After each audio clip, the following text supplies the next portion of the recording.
Even after she managed to get away from her captors, she runs to people trying to get help. He says video surveillance shows people watching as she was violently beaten while begging for help.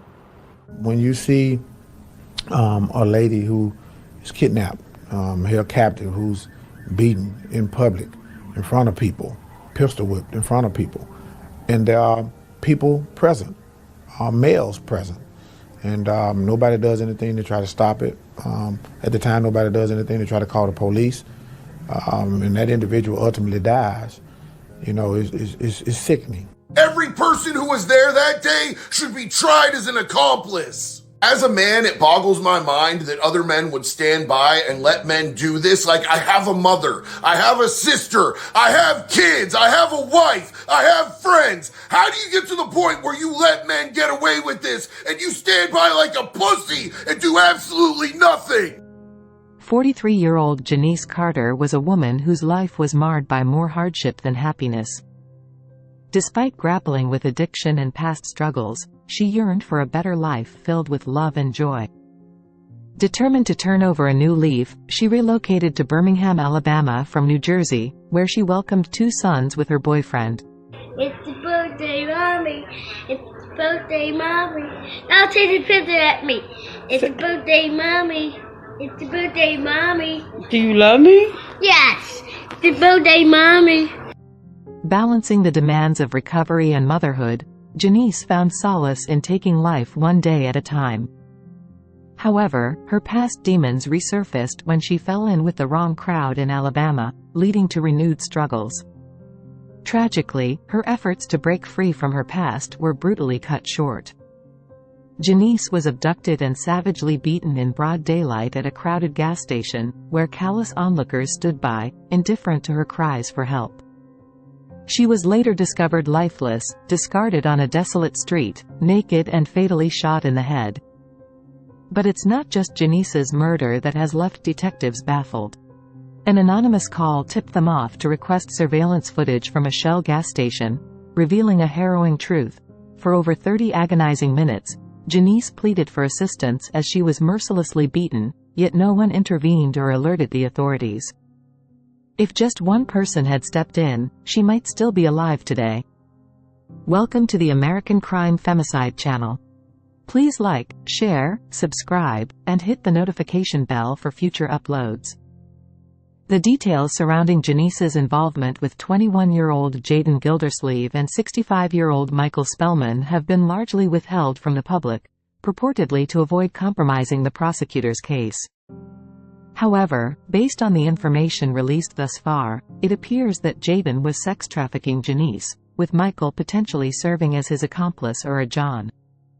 After receiving an anonymous tip to check the Shell gas station camera, detectives were able to see what happened to Genise before she was discovered face down, nude, with a gunshot wound to the head. During a preliminary trial, prosecutors provided camera footage and presented a case of a woman who desperately sought to get away from her kidnappers in a crowded area, but nobody helped. On January 21, Genise arrived at 4:17 a.m. at the Shell station on 800 3rd Avenue West. 3 minutes later, Gildersleeve and Spellman entered the parking lot in a Chevrolet Malibu and went inside the store. Gildersleeve immediately went to where Carter was, and Spellman made some sort of hand gesture to the store clerk. At 4:22 a.m., Gildersleeve forced Carter at gunpoint out of the store. Spellman left with them. Carter was then forced at gunpoint into the car, with both men before driving away. They returned to the store's parking lot at 4:32 a.m., where Jayden started talking with others near a gas pump. There were quite a few cars there.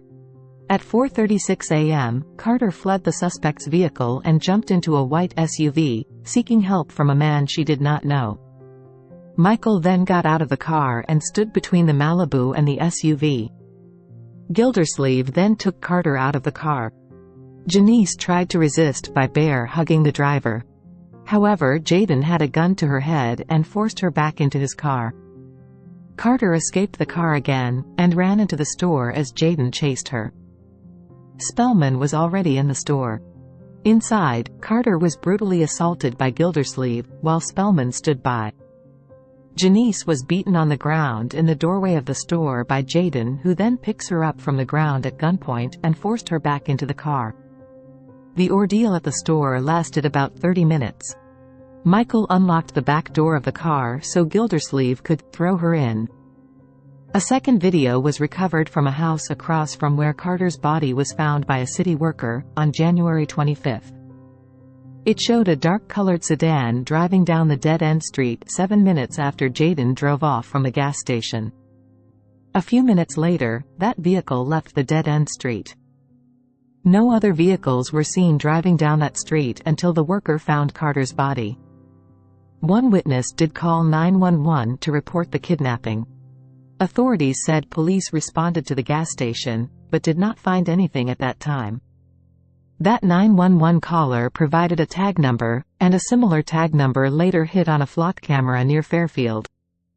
Once police identified the owner of that vehicle, they realized he looked just like the person in the store video. The car was registered to Gildersleeve. Investigators then set up surveillance at the address Jayden used for his car registration. The department's crime reduction team staked out the apartment and saw Gildersleeve leave and go into another apartment below his unit. On January 31, when Jayden left and headed toward his vehicle, police swarmed the scene and took him into custody. Police obtained search warrants for both apartments. The woman that lived in the second apartment told them that Gildersleeve brought 2 guns, asking her to hide them. One of the bullets recovered from Janice's head matched perfectly with one of the guns. Michael was taken into custody on February 1. He waived his Miranda rights and admitted he was the person in the store video, but denied knowing anything about Carter's slaying. Jayden also denied being responsible for Janice's death. The man in the SUV that Carter bear hugged and sought help from was interviewed by the cops about the incident. The man told police Carter had gotten into his car and he called 911. The man said he did not want anything to do with the situation. He peeled her off and pushed her away. He called 911 but the line got disconnected and he did not answer the call when 911 called back. Upon further investigation, detectives discovered he did not call the police.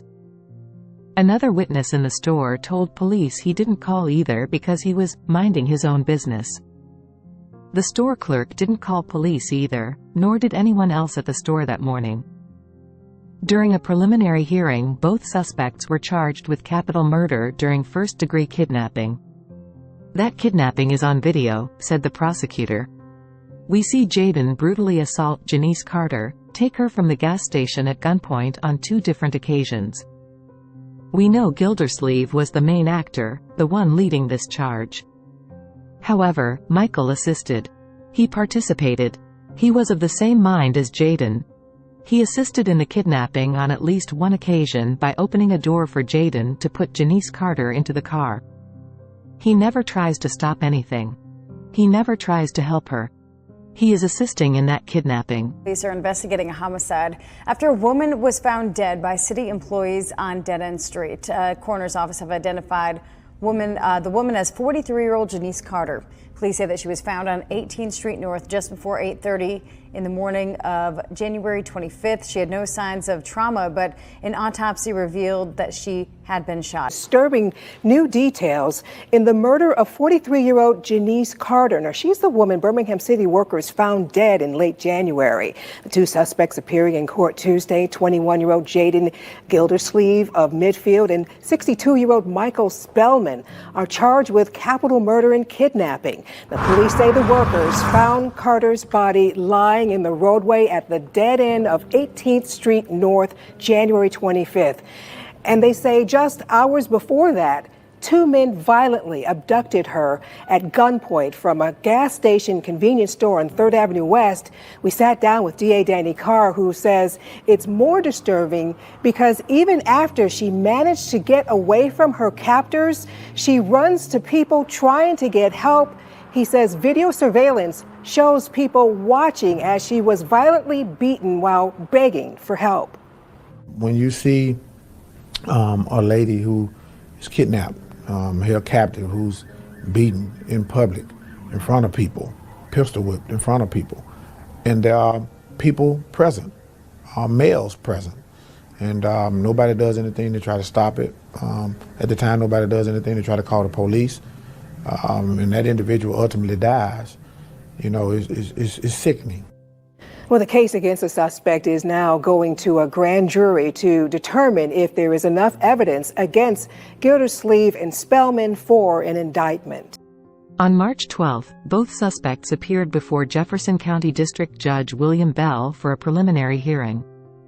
When it ended, Bell ruled there was enough probable cause to send their cases to a grand jury for indictment consideration and ordered them held without bond. No further information on this case has been made publicly available. Justice may have moved swiftly in this case, but it does absolutely nothing to quiet the cries of two little boys who are now left without their mother. Just a month before Janice's tragic death, a friend shared a heartfelt post about her, speaking of her journey to recovery and redemption. "This is a picture of one of my best friends of over 30 years. To know Janice is to love her. And I love her dearly. I hope one day she'll share her story, her testimony about the life she's lived. Right now she's on the road to recovery, recovering her life. It's been a slow but steady process and I'm so proud of her progress. I've learned so much about being a friend through our at times turbulent relationship. Sometimes just being there and not trying to fix it is the best you can do. So for now, one day at a time and knowing there is redemption for those who seek it." Yet, despite her efforts and the support of her loved ones, she met a cruel fate. As Janice's family and friends struggle to come to terms with her loss, let's not forget the pain and suffering she endured. Let's keep them in our thoughts and prayers. May Genise Carter finally find the peace in death that was cruelly denied to her in life.